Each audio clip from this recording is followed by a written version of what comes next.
Hello, and welcome to episode number 185 of the LSR podcast. My name is Matt Brown, joined each and every week by the brightest minds in all of the gaming industry. With me, I have two of those, one of which is Dustin Gouker, one of which is Adam Candee, and they are both absolutely free follows over on the Twitter machine, at Dustin Gouker, at Adam Candee, 2 E's, no Y. And if you hate yourself, you can follow me at Matt Brown M2. We are going to talk about Calvin Ridley. We're going to talk about a deal with Tipico.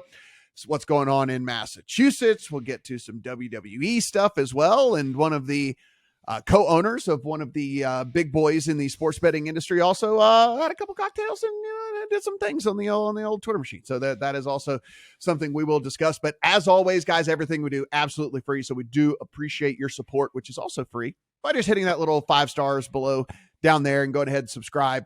And if you want to rate and review, that is also as well very much appreciated. So Adam, let's go ahead and kick things off here with a guy in which I spent half of the NFL season. This has nothing to do with the business aspect of things, but I spent half of the NFL season saying, man, if the Jags could actually just get a number one wide receiver, I think this team could be pretty dangerous next year, completely forgetting that they had traded for Calvin Ridley because he was so out of sight, out of mind. But Calvin Ridley, of course, suspended last season in the NFL due to, a 7-leg parlay. It wasn't drugs. It wasn't any sort of domestic issue. It wasn't that. It was just he was suspended for a parlay, and but Calvin Ridley is going to be back. He was suspended for a parlay that included betting on his own team. We might as well get all of those details out there, and then I'll get my one joke out of the way before we talk about all the really serious, important stuff. Hey, something interesting in the Players Tribune for the first time. Calvin Ridley posted a long essay to the Players Tribune that I don't think is getting nearly enough attention throughout the sports betting industry for the message that it ultimately sends. And what Calvin Ridley does in this essay is essentially he says, I got to get something off my chest, and I need to explain to everybody why I was in the state I was in when I placed those bets, how sorry I am about it, how dedicated I am to football, how much better of a place I'm in right now. But for the U.S. legal sports betting industry, the key takeaway in that letter was Calvin Ridley saying that he was dealing with anxiety, sadness, and depression at the time that he saw the ad on TV for the legal sports betting app that he chose to download and then bet with. And there could not be a more crystallized story of why responsible and problem gambling issues have to be at the front of every discussion going forward in the U.S. sports betting industry in a way greater than they have been thus far than a prominent athlete who is supposed to be in a position to, one, have all of the education to know not to do this, and two, be so wealthy that he, in theory, is not going to be depressed or sad or anxious. Well, all of those things didn't matter because Calvin Ridley downloaded an app and placed some bets. And in his own words, he basically said he didn't really think a lot about it. It was just something he did when he was in the state that he was in. But that's the whole point of why we have to talk about how we set up this industry so that it is giving the resources that it needs. And whether that is staffing hotlines like we've talked about in New York for people to have problem gambling resources, whether it's about access to who is able to download certain things, whether it is about how we talk to people about the industry, whatever the case might be. If you are part of or anywhere near the U.S. legal sports betting industry and you have not read Calvin Ridley's essay, pause this podcast, go read it, and then come back and listen to the rest of this podcast. It is required reading for everyone in this industry. I did read it.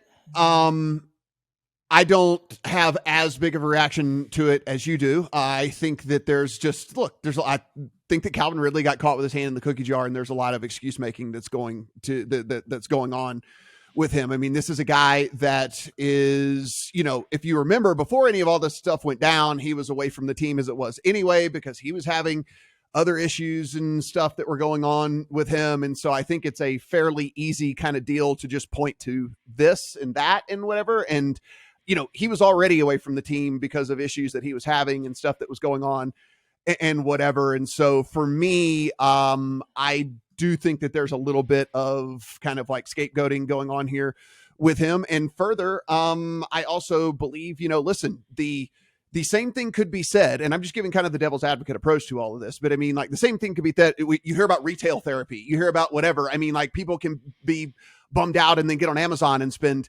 $10,000 and stuff and things like that as well, right? I mean, it's not necessarily gambling related at all, more than it is just in general, right, of how people deal with stuff that is going on in their lives and whatnot. So again, just kind of my little devil's advocate kind of caveat thing that I took away from it. I think that other people will certainly take away from it other, kind of other things as well. And Dustin, you might have looked at it differently than me. I'll let Adam with his furrowed brow talk first. Yeah, I got to push back on that. I couldn't disagree with you more about this, Matt. And I know we don't get to that point very often on this podcast, so I'm going to lean into it. Like, the things that he was away from the team for, you can't extract those from what he's talking about. He was talking about being away from the team for mental health issues. And if you buy that, then you buy the rest of it as well. And if you don't buy that, then I leave that out there to you or to anybody else who says, no, I don't really believe this issue was the level that it was. But what we're talking about here is absolutely inextricable in the perception of it. Right. And whether you believe him or not, I don't think really matters. I don't think whether you say, well, gambling is the same as retail. It ultimately doesn't matter in this case, because for the perception of this industry, you've got someone out here who's blaming it on these issues. And whether it's true or not, people are going to buy this to a degree that it requires attention from everyone. And so scapegoating the issue, I don't know if it necessarily covers it, because we're talking about someone who's saying, I was having these issues. And I don't think anyone is arguing the fact that he was having these issues. And if we're not arguing the fact that he was having these issues, then sports betting has been brought into it. And you look at what you say he had his hand in the cookie jar, the way that he's owning up to it, the way he's owning up to saying, yes, this is what I did. Here's what I did. Here's how I did it. I wasn't talking to anybody on the team. I didn't have inside info, et cetera, et cetera. Look, I could be wrong that he's setting himself up for a major fall if it comes out that he's been betting offshore for 10 years and this just happened to be the one time that he got himself caught. But man, would that be something that I don't think anyone around Calvin Ridley would let him get to the point of publishing this long essay explaining everything if that truly were the case. So I understand that Calvin Ridley doesn't get to wish it away by just saying, hey, I was having a problem. But he served the punishment for it, right? Like, if there was some sort of excuse making, he spent a year away from the NFL, and then the punishment was made clear in that way. And I'm as skeptical as anyone on stuff like this. I think you guys know me as well enough. I found this to be very, was number one, really well written. Like, I was like, not that I expect an NFL player not to be able to write, but this was a great essay, I think, of dealing with pain. And again, I agree, this goes way far outside of even gambling. And if you read this, it's very little about gambling, right? It obviously informs the gambling part, but I read this and I feel for the guy, and I probably talked on this podcast saying he's an idiot, right? And now I feel bad. I actually feel bad after having read this. The guy was going through a lot. And again, like Adam says, it doesn't matter how much money you're making, what your circumstances in life are. Obviously he had a hard upbringing as well, but the gambling is just this. Gambling could have been any other mistake could have been made here, and gambling just happens to be the mistake that was made here. And I feel for all of the things that he went through to get to the point where this mistake that he made that really impacted his life. Again, yes, I don't think he looks. I didn't read it as excuse making either. I read it as, here, freaking learn from me. I effed up.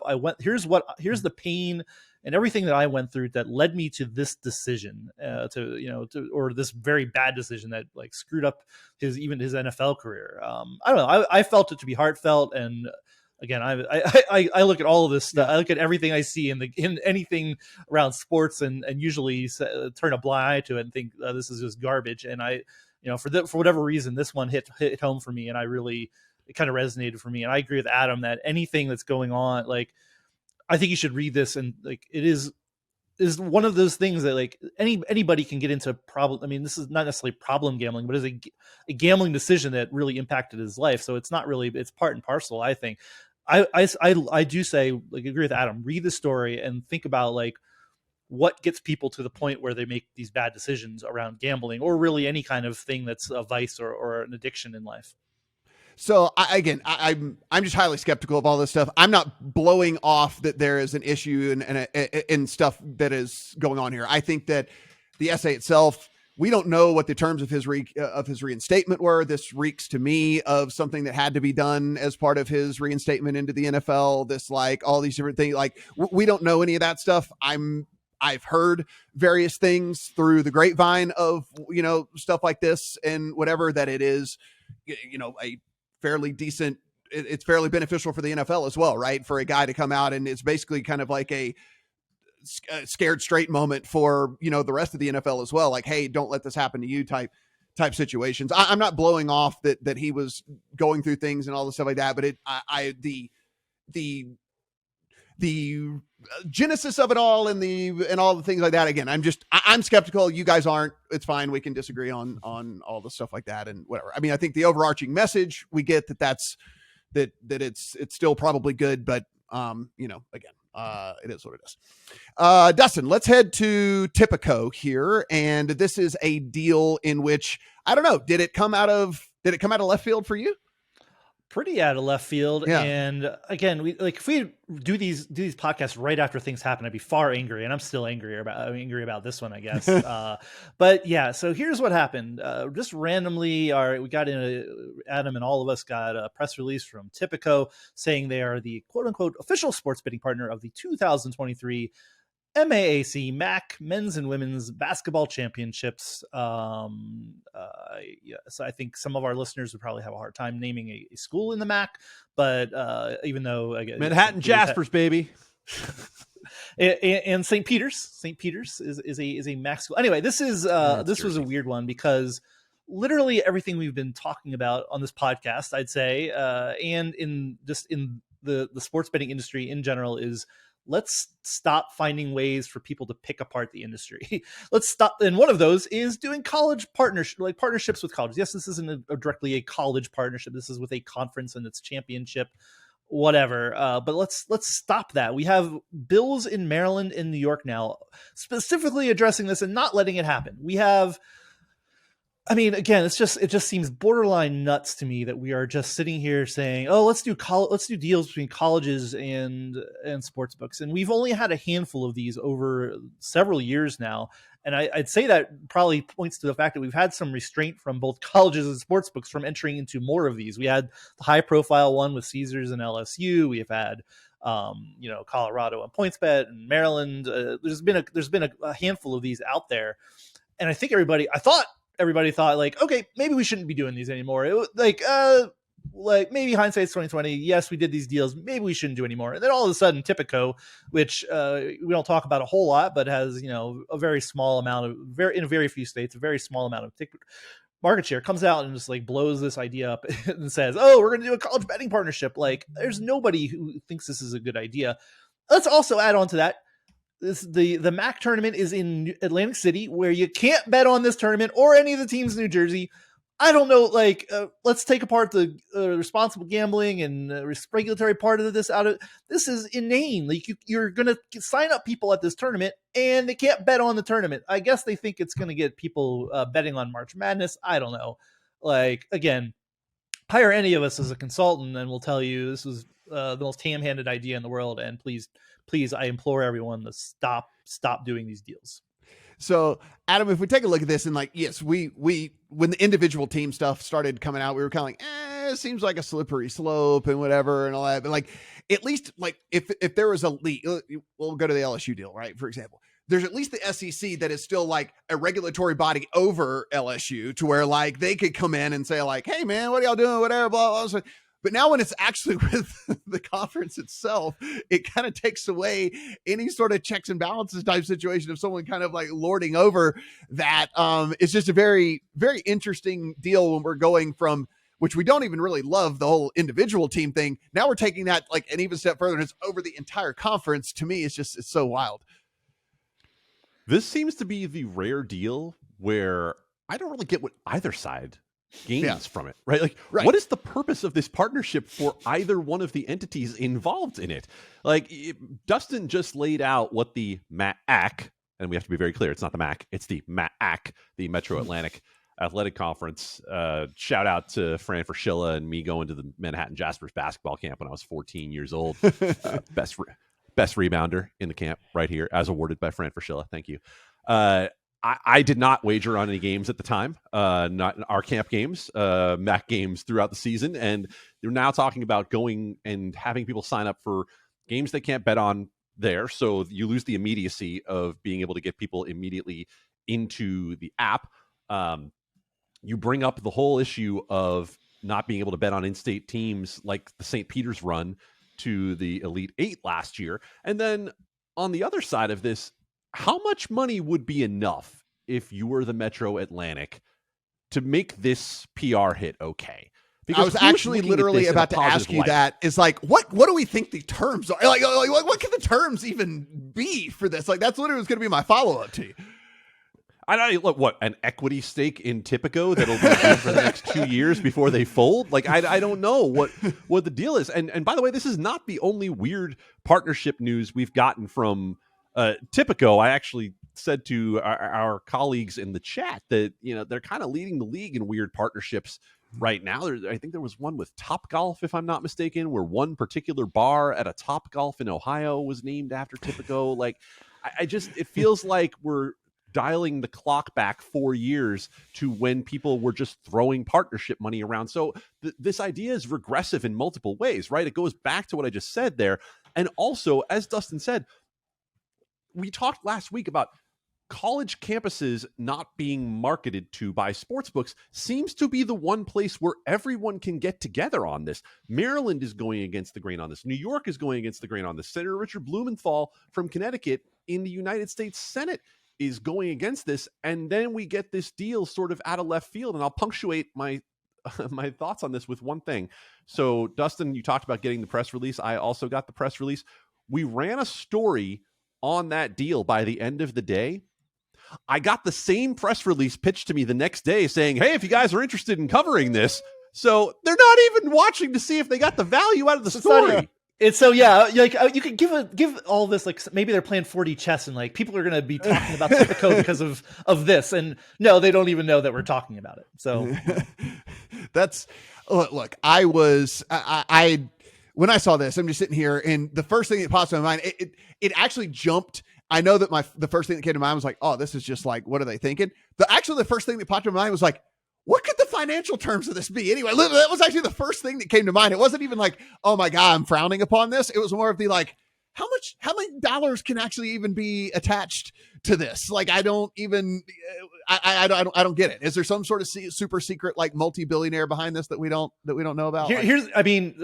Could you imagine, let's make this even worse. Let's imagine they're getting like a sign up fee every time somebody signs up at the tournament. Like, it's probably a flat fee, I guess. We don't know the terms, but like, that would be maybe the worst. And again, again, I know this is a conference tournament, plenty of adults to this thing, but most of the players on the court under 21. There's going to be tons of students from all these schools also under 21. Let's just stop. There's whatever you're getting that's good out of this, which is almost nothing, is offset by the potential. Like, again, us sitting here, we're not that important, but enough people. We saw enough reaction from this that this was widely said this is a dumb idea. So just stop.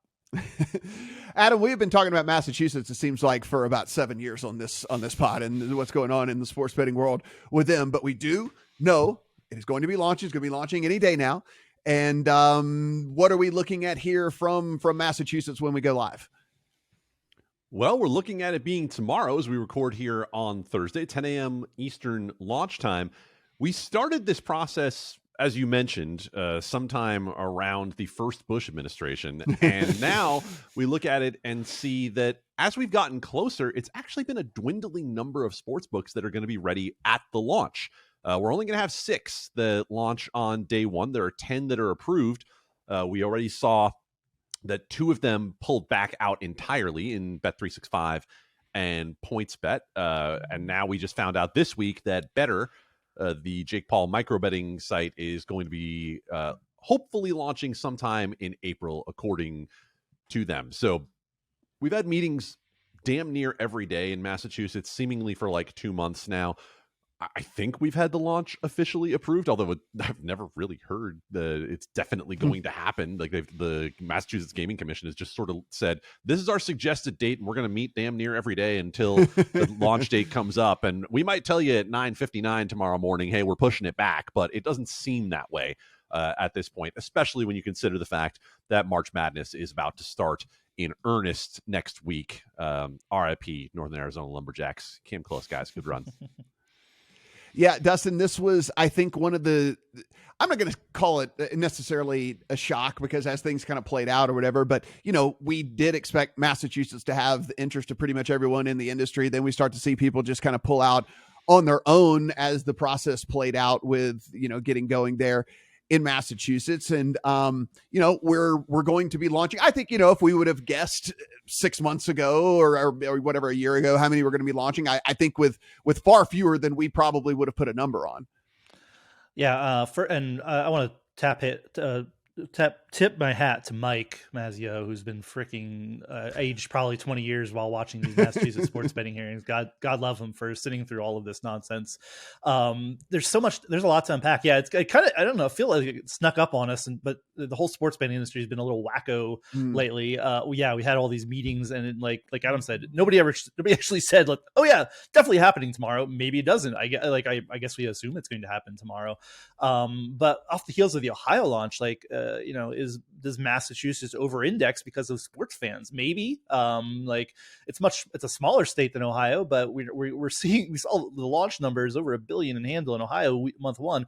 Yes, we're not launching into football season, but we are launching into championship week in college basketball. March Madness right around the corner. Like, there's a lot going on for sure. So it'll be interesting to see if all of this translates into Massachusetts maybe punching above its weight in terms of how much is going on. I'll take the micro of better too. Like, this is, I don't know. I feel like I love to dump on certain companies. I feel like I'm always dumping on Better at this point. I love to dump on Barstool, everyone knows. But like Better, what is going on with Better? They launched late. They didn't launch with the first wave in Ohio. They had 0.1% of market share. Yes, they launched late, but like they took $1 million in handle out of that $1 billion in Ohio. Now they're supposed to be on a flat start with everyone else, and now they're going to be late in Massachusetts too. Like it kind of points to like, why were they launching at all if they weren't? It doesn't seem like they're ready. I'm here to, like, if Jake Paul is behind it, this is he's no matter what you think of him, he's a pretty big influencer, and he's apparently not moving the needle for this company, which is mostly based on his I'd say his presence and a differentiated product, and neither of those landed in Ohio. I feel a little weird saying all this on very early days, but like if you launched in Ohio and you're not moving the needle at all, that's a pretty big red flag. And now you're going to miss Massachusetts. Like for any challenger brand that's going to disrupt this industry, like this is a pretty crappy start. And yeah, maybe the product is great and turns into something down the road, but it'll be right now, like it's a pretty bad start. I'd argue for Better. And Adam, of course, we're always interested in what the numbers are going to look like and certainly how those break down and divvy up. But one of the things I think that is a little bit interesting from a Massachusetts standpoint is that you do have the big physical presence of the Wynn Casino there and the big physical presence of the MGM Casino there. And it will be interesting to see if, look, those are big, nice, fairly new properties in those states that I know are wildly popular. And so I think it will be a fairly interesting deal for us to see once we start getting some numbers roll in, if the big physical presence of these big fancy casinos there do translate into maybe a little bit higher of a piece of the pie. That's one thing I'm looking at, and there are two other things that I think are particularly interesting about this launch. Another is we just had the Ohio launch, and granted, Ohio is a larger population than Massachusetts, but 7 million, the 15th largest state in the nation, is not small when it comes to a state like Massachusetts that in terms of land area is not all that big. And I think the expectations for Massachusetts are going to get raised a little bit by what we saw in Ohio. And of course, they're surrounded by states that have some version of legal sports betting as well. So I'm curious also to see when we start getting the next 2-3 months of revenue reports, what happens to New Hampshire? What happens to Rhode Island? What happens to Connecticut? Do we see some sort of decay when it comes to those states? The next thing I'm watching, and I think this is a little harder to measure, but I do think that people smarter than me are going to be curious about this. New York, New Jersey, Massachusetts, especially Boston, these are the areas where people have been betting in some way, shape, or form for a very long time. And the conversion from the illegal market, notably from local bookies, I think is going to be very interesting to see how many people can be brought over to the legal market. Ohio is actually another interesting case in terms of that, because there's a lot of a similar elements in Ohio to how long people have been betting and with whom they have been betting. So it'll be a fascinating launch to watch for a number of reasons. I'll dump one more dynamic into this before we move on. We got the two Boston, founded brands also here. And I'm skeptical either of them is going to win. Maybe DraftKings wins. DraftKings, founded in Boston, but how much juice do they really get just because of that? Yeah, maybe they over-index from their early days because they're Boston based and had plastering everything over public transportation, things like that. Like Boston, like back in the DFS days, we know DraftKings was very much a Massachusetts brand. Does that carried over into 2023 to the point where they can actually challenge FanDuel at launch? We'll see. And then Barstool, which is even more interesting, like it's a national brand now, but is certainly still, this was a Barstool was a Boston publication. It started as being part of Boston culture, and what has that carried over? And do they actually do they punch above their weight here because of that background? And that I think if they're not more than they're getting 4 to 5% when they, and to their credit, now third or fourth sometimes in a lot of states. If they're not punching above that, I'd really question the value proposition. Because if they can't go into where Portnoy and their home state and saying, hey, people are going to come bet with us, that's a rough sell for moving forward, that people are really investing in the Barstool brand. Yeah, and Adam, I thought we were going to move on, but actually Dustin brings up a good point here. So I did see, and I don't know if you've seen yet, did you see the Barstool ad with Portnoy that they're using in Massachusetts? Have you seen it yet?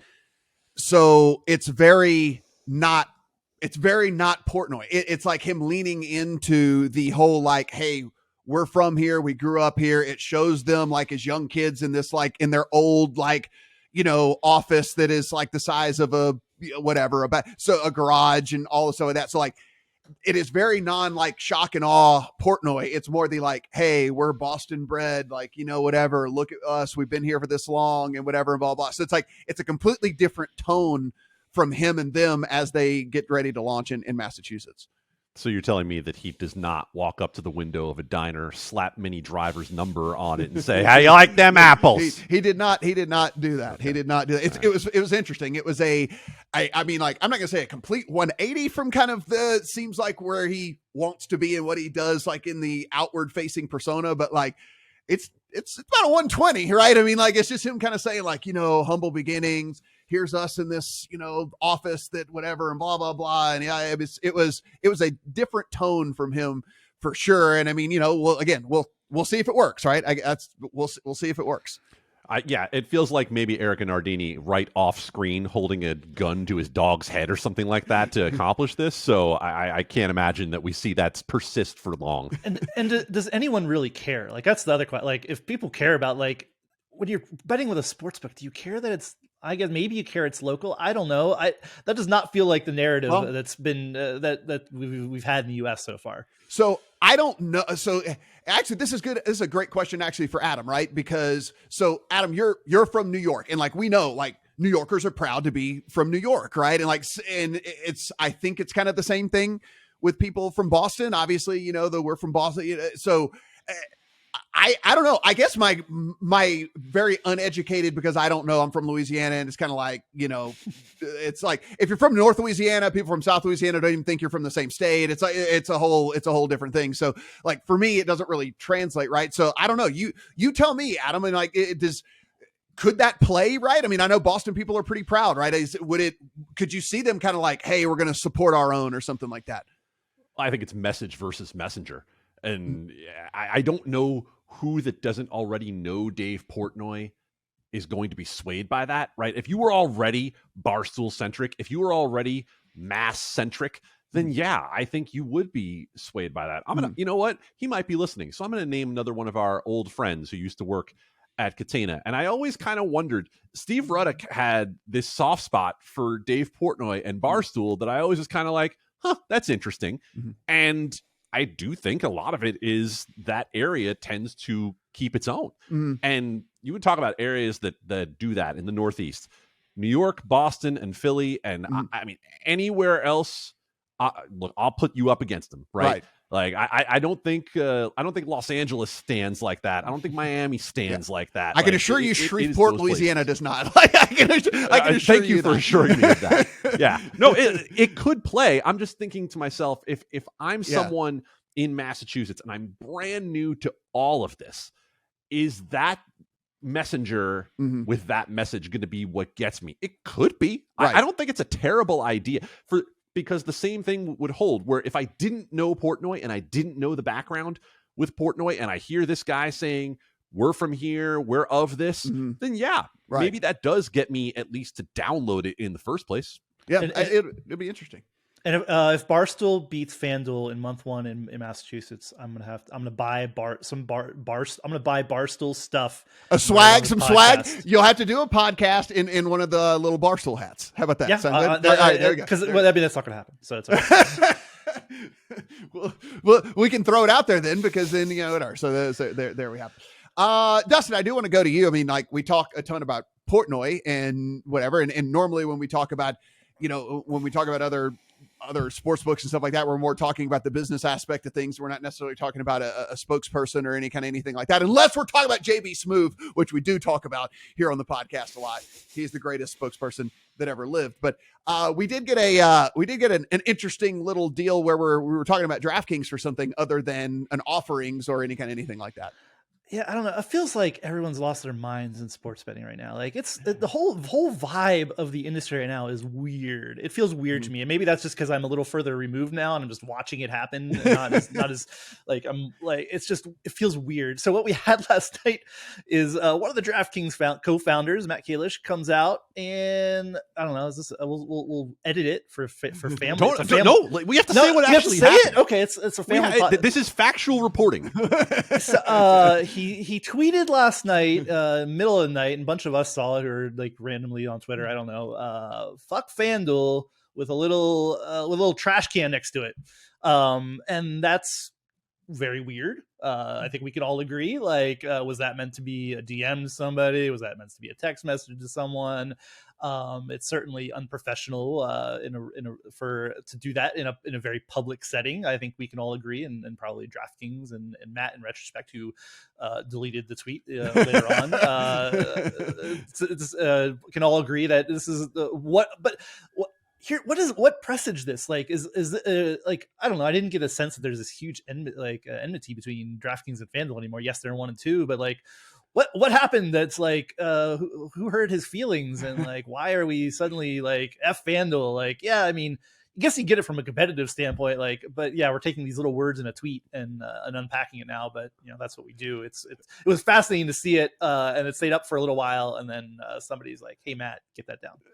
Adam, I know. So FanDuel was making the rounds on sports betting Twitter earlier that day because Kevin Durant got like late scratched in the Suns in the Suns game, right? And what they did, as opposed to just adjusting all of the prop markets, whatever, they just took down the whole thing, right? Like, so basically, some of these guys know, like, okay, if this person's on the court, then this equals X amount of usage for this guy better, whatever. And it's like they can go in and I guess try to take advantage of a guy that gets a massive amount of, usage and points and stuff like that being off the court.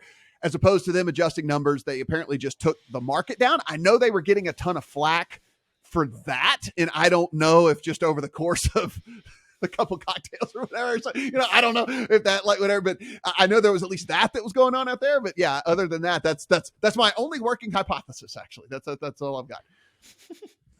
I expected by this point we would have either a hacking explanation or an apology, and we have neither. And I will tell you that we asked DraftKings about this, and they clearly were quick to decline comment. We talked to some other people elsewhere in the industry who suggested that this was potentially a bit of humor gone wrong.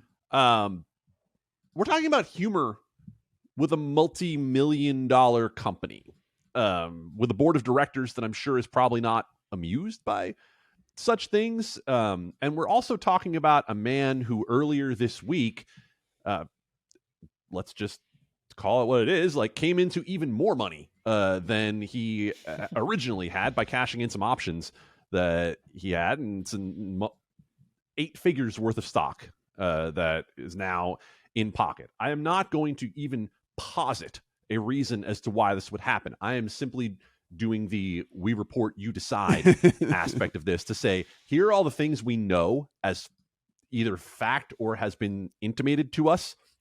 You figure out exactly what happened. All I know is that, and I have to be fair about this, for as much as we talk about a guy like Dave Portnoy, we would have Dave Portnoy strung up over this, right? If he had done this to another sportsbook, we would have him absolutely strung up. And we have to be fair in saying this is Matt Kalish going directly after the company that's been either their rival or their potential merger partner for more than a decade. Well, actually, I actually at this point we probably would have just been like, oh, par for the course for Portnoy. We probably would have just like, we probably would have just like moved. So. Yeah, we probably would have just moved on and be like, oh yeah, whatever. Let's like that's a Tuesday for him. Yeah, whatever. Like that's a Tuesday for him. Whatever it might be. Yeah, so certainly super interesting. Who knows? Maybe something will come out down the road as to the genesis of all of that as well. All right, Adam, this is super interesting. And when I say interesting, I'm kind of like, I say that from more scratch my head, like interesting, like, here. The thought of WWE betting never really even crossed my mind in a regulated market because of, it's scripted and someone knows exactly how it's going to turn out because, it's made up. So I just assumed that this would never be something we would actually have to have a conversation on. Of course, they have. So to give the background, if you guys are not familiar with the whole WWE stuff, how that does work. Now, there have been free to play things at the various sportsbook and stuff like that, like along the way, as more of just kind of the pool aspect of like, okay, here's the 10 matches that are going to be on WrestleMania or whatever, pick the winners and like the winner wins free money. Like those are all free to play and they've done that stuff before, but nothing that you could actually wager your actual money on. And so now we have a couple of states that were at least considering this or are considering this. Reportedly, this comes out of a CNBC report on Wednesday saying the Colorado and Michigan regulators were both considering this. Now, we did the legwork on this, and Colorado flatly denied it. Mm-hmm. They came out and basically said there is no truth to this story.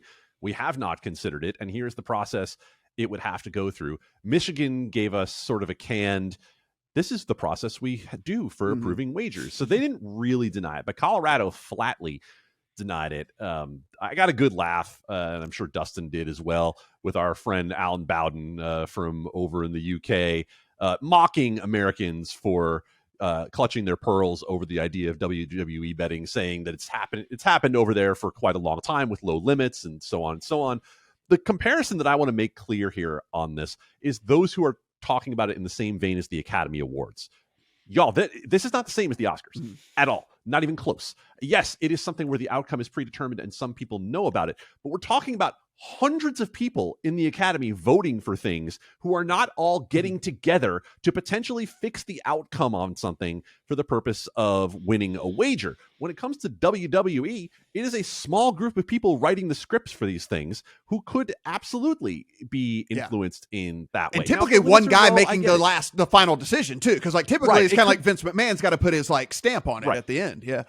Yeah, and to the point of what we're talking about, David Purdom from ESPN reported that he knows an offshore bookmaker who said that they know based on which accounts are betting on which side, who's going to win the WWE match. So clearly, I'm not going to say the fix is in, but the knowledge is out there when it comes to certain bettors. And look, this isn't about the limits in the end. This isn't about whether it's a novelty market. This is about overall, would there be the opportunity to undermine faith overall in the industry? I'm not going to go too deep on that. I get it. Everybody knows wrestling is fake. Everybody knows that it's scripted. We're not saying that because wrestling is scripted that the NFL is scripted like we've had to hear about for the last few months, but it doesn't help.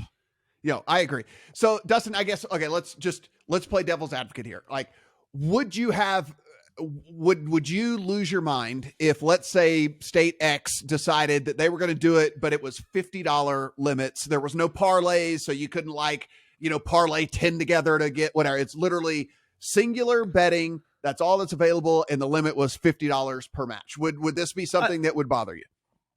I've calmed down since yesterday. It would not be the end of the world if that happened. Mm-hmm. Where I come from it is, why do we need this? Again, right. We've just spent right. the last 40 minutes talking about the headaches that are enveloping the sports betting industry. You know what we really need is to introduce into that betting on scripted matches. Like, come on. Yes, come on.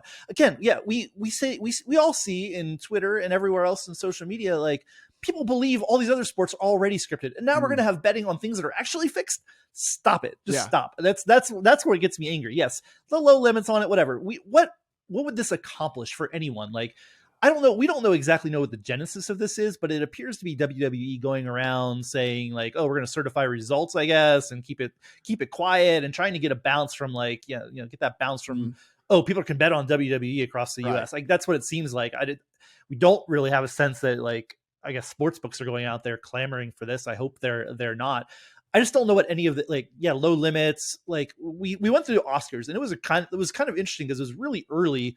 New Jersey approved it, and we had some other places approve it, and like it was a PR thing at this point. It was like, oh, like people are suddenly like, oh, you can bet at these regulated sports books that have the Oscars betting when what was happening at offshore for years and years and years. So it was interesting. Like, WWE, we're not going to get any kind of bounce out of that on the sports bet side. Like, oh, suddenly you can bet on WWE. Like, who cares? Yeah. Like, it's not, and you're not acquiring some bettor who's super valuable. These are, again, not to dump on the demographic of WWE, but they're if they're coming in to bet on, if they're not already sports fans and betting on other stuff, like, they're low limits on WWE. Like, who cares from an industry or a sportsbook operator standpoint? Like, I just don't know what this accomplishes, and who's it. Like, it was just WWE going around rogue trying to get this on the betting menu. Great, as a growth story. Like, I guess I can, like, sure, great, go for it. If this is like some kind of like push within the industry, is like, oh, we need WWE betting, please sign me out of that chat, and I don't want anything to do with it.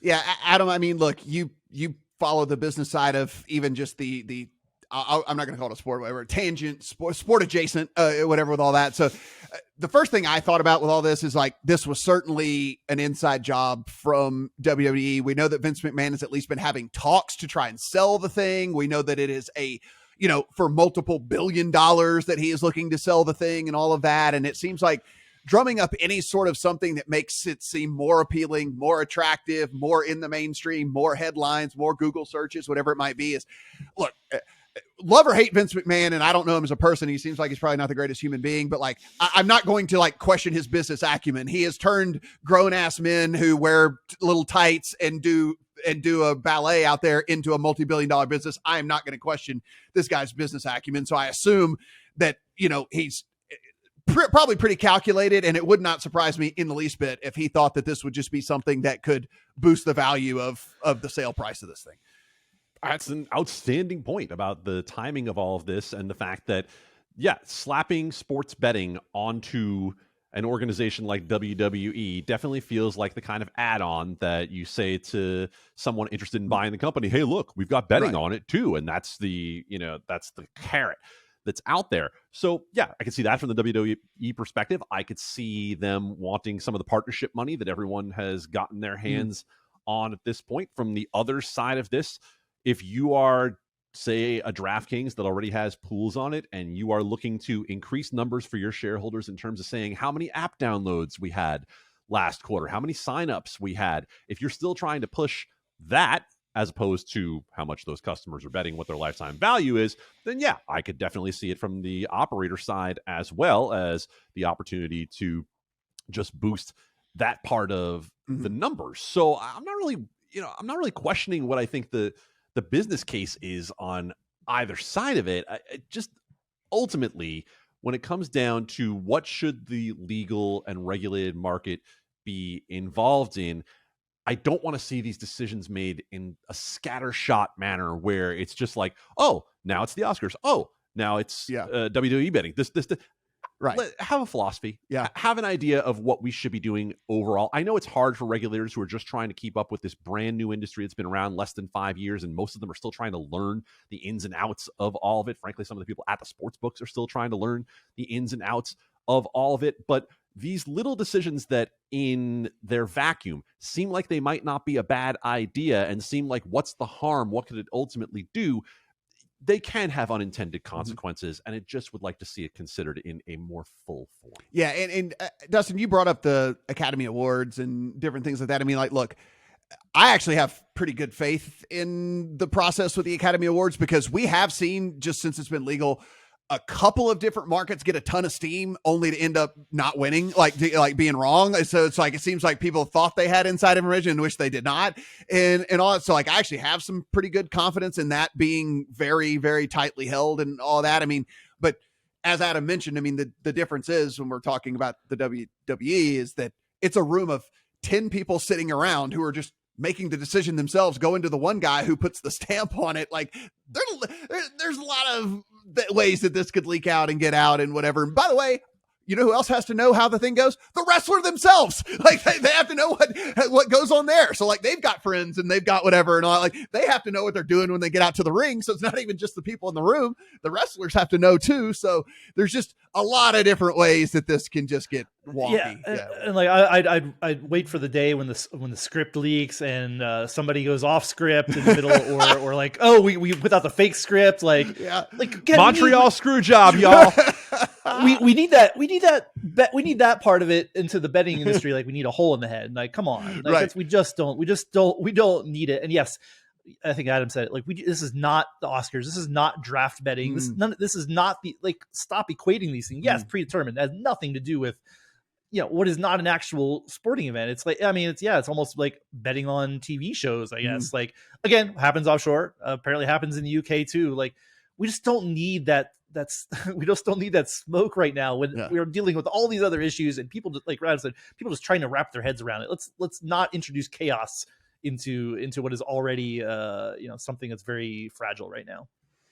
Adam, it leads to housewives betting and survivor betting and whatever, and all these things like The Voice and American Idol. Like that's where I mean, I'm saying this kind of only half. I will bet on The Voice from here to forever, sir. You know who's going to win? The Voice from here.